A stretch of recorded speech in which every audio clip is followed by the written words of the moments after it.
slovenské lietadlá. V Berlíne si uvedomili, že maďarská akcia, z ktorej pôvodne nehrozili žiadne komplikácie, narazila na Slovensku na morálny vzdor verejnosti a odhodlaný vojenský odpor, ktorý mohol prerásť do nežiadúcich rozmerov.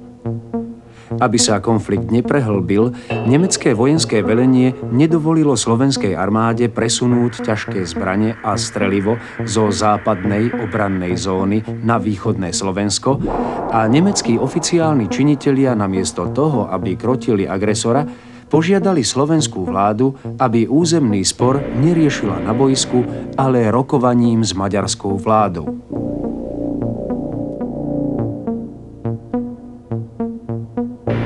Aj maďarská vláda pod vplyvom nemeckého tlaku a vlastných kalkulácií dospela k záveru, že za daných okolností viac riskuje, ako získava. Okrem toho, Telekyho vláda musela priznať krach legendy o prežívaní promaďarských nálad a sympatí obyvateľstva na východnom Slovensku a bola sklamaná silným protimaďarským zameraním obyvateľstva počas maďarskej agresie. 24. marca maďarská vláda navrhla slovenskej vláde prímerie, ktoré táto na nemecký nátlak prijala. Minister národnej obrany Ferdinand Čatloš v ten istý deň večer vydal rozkaz veliteľovi 6. zboru podplukovníkovi Malárovi. Na žiadosť maďarskej vlády hneď zastavte bojové akcie a streľbu. Doterajšie postavenie však za každú cenu udržať. Ak by maďarské vojská zaútočili na vaše postavenie, dohoda neplatí a treba ich odraziť novým bojom. Počas slovensko-maďarských rokovaní odkázali z Varšavy Telekyho vláde do Budapešti, aby žiadali pripojenie Prešova a jeho okolia k Maďarsku. Na margo týchto rokovaní treba povedať, že maďarskí členovia delegácie sa správali k slovenským zástupcom povýšenecky a podceňovali ich ako partnerov, hoci oficiálne slovenská vláda požívala nemeckú ochranu.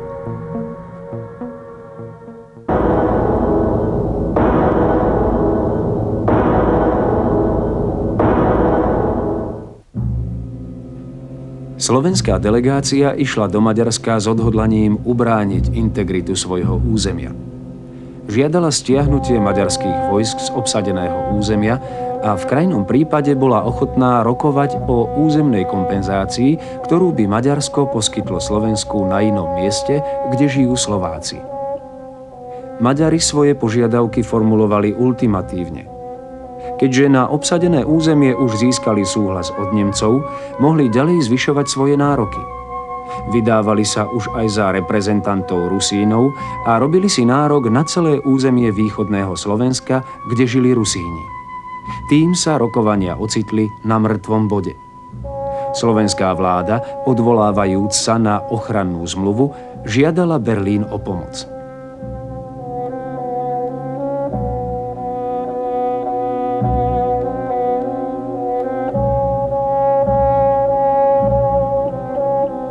...31.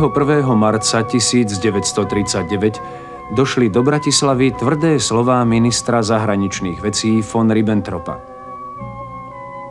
Nemecká vláda nemôže radiť slovenskej vláde, aby zotrvala na stanovisku nenarušiteľnosti hraníc na východnom Slovensku.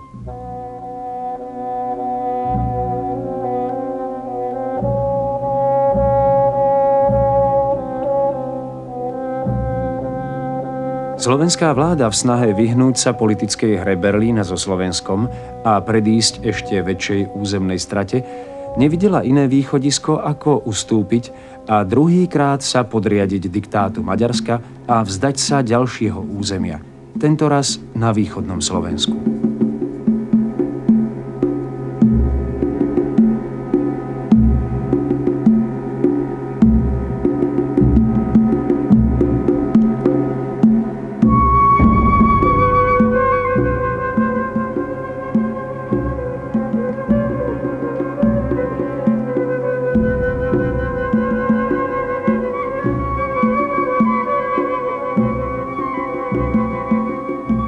Maďarsko sa obohatilo o ďalších vyše 74 obcí východného Slovenska s vyše 40 000 obyvateľmi, kde nebolo ani jednej maďarskej dediny, ale výlučne tu žilo obyvateľstvo slovenskej, rusínskej, respektíve ukrajinskej národnosti.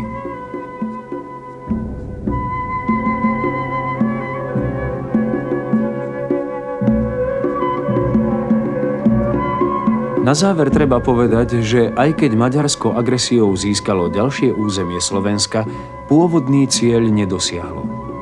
Maďarskí honvédi neprenikli k Popradu a maďarská politika nedokázala urobiť zo Slovenska neživotaschopný štát ani ho pretvoriť na Felvidek v duchu vízie o veľkom Maďarsku a svetoštefanskej ríši.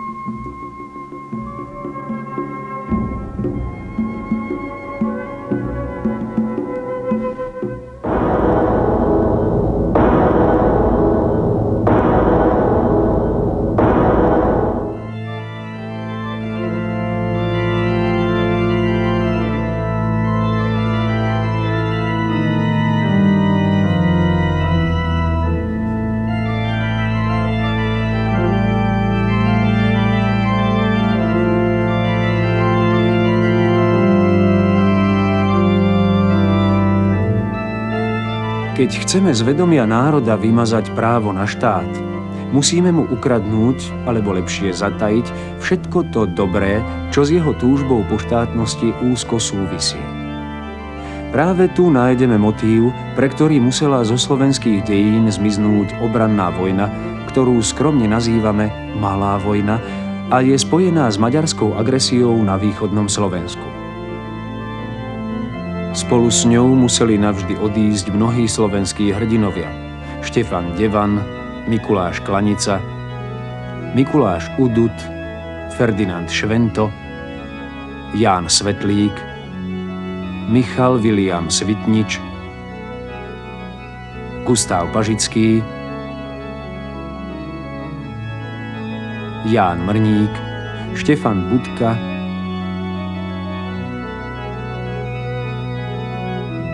Jozef Turza, Ignác Jágrik, Rudolf Fajbík, Augustín Ďuračka, Ondrej Danmovčík, Rudolf Belák, Belo Majeský a ďalší. V marci roku 1991 sa stretli z iniciatívy členov spoločnosti slovenskej inteligencie Korene veteráni Malej vojny na hrobe poručíka letectva Jána Prháčka, ktorý je pochovaný na cintoríne v bratislavskom Slávičom údolí. Vtedy žiadali, aby komisie historikov vymenované Slovenskou národnou radou a vládou zverejnili svoje stanoviská a zároveň chcú návrat pamätníkov obetiam vojny z roku 1939. Za spolubojovníkov výzvu podpísali Belo Kubica, Štefan Galbavý, Martin Danihel, Rudolf Galbavý, Vít Môcik, Ján Urminský a Bernard Pecko. K tejto výzve sa v Žiline pridali členovia Asociácie slovenských vojakov. V tomto duchu interpeloval na pléne Slovenskej národnej rady poslanec Jozef Prokeš.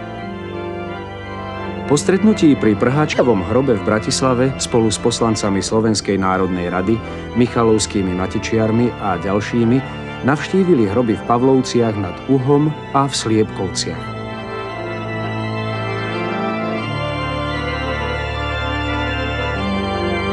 Bol to prvý krok. Ovocie priniesla druhá návšteva týchto miest na sklonku roka 1992. Občania, najmä v Sliepkovciach, dali najavo, že si viac ako vládne orgány uvedomujú význam Malej vojny pre Slovensko a kraj, v ktorom žijú. V marci roku 1992 prečítali vojnoví veteráni nad Prháčkovým hrobom list, ktorý adresovali maďarskému ministrovi obrany Lajošovi Führovi. List, datovaný 23. marca 1992, odoslal vtedajší predseda Asociácie slovenských vojakov, podplukovník Peter Socha. Pán minister v odpovedi ani len náznakom nevyjadruje ľútosť nad touto agresiou alebo presvedčenie, že sa už niečo podobné nebude opakovať.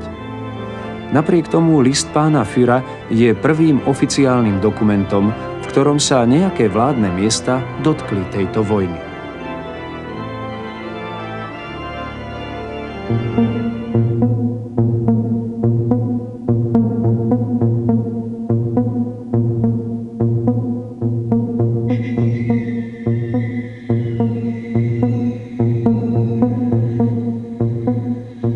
Na tlačovej konferencii v Bratislave vo veci pamätníkov, prehodnotenia udalostí okolo Malej vojny a jej zaradenia do historických tradícií armády Peter Valo oslovil vtedajšieho ministra obrany Slobodníka Dobrovského. Odpovedal, že sa vecou budú zaoberať odborníci. 7. decembra 1992 z Federálneho ministerstva obrany dostal poslanec Miroslav Michalec vo veci interpelácie návratu vyznamenaní list. Vzhľadom na to, že sa jedná o vyznamenanie republikové a nie federálne, nemôžem ako federálny minister o tomto vyznamenaní rozhodnúť. Nečitateľný podpis. Pražské ministerstvo teda odmieta ako nekompetentné obnoviť platnosť vyznamenaní, ktoré samo kompetentne zrušilo. Tento akt ešte pred rozdelením štátu necháva na samotnom Slovensku, aby si aj s touto drobnosťou komplikovalo vzťahy s ukričaným južným susedom. V pražskej politike to nie je nič nové. Minister napokon vydal v tichosti prípis, že sa vyznamenania z tejto vojny predsa len smú nosiť. Žiaľ, neurobil tak pred tvárou celej verejnosti, čím by vlastne spustil kolotoč rehabilitácie dejinných udalostí z marca 1939.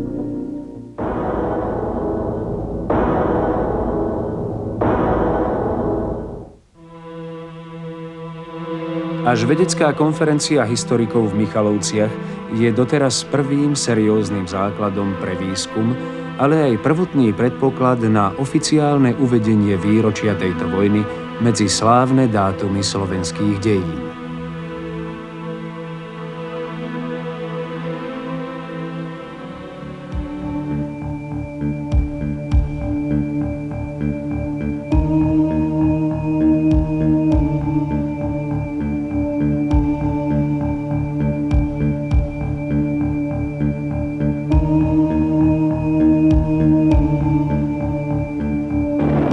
Prvý deň vzdoru by mohol byť vyhlásený za Deň slovenskej armády.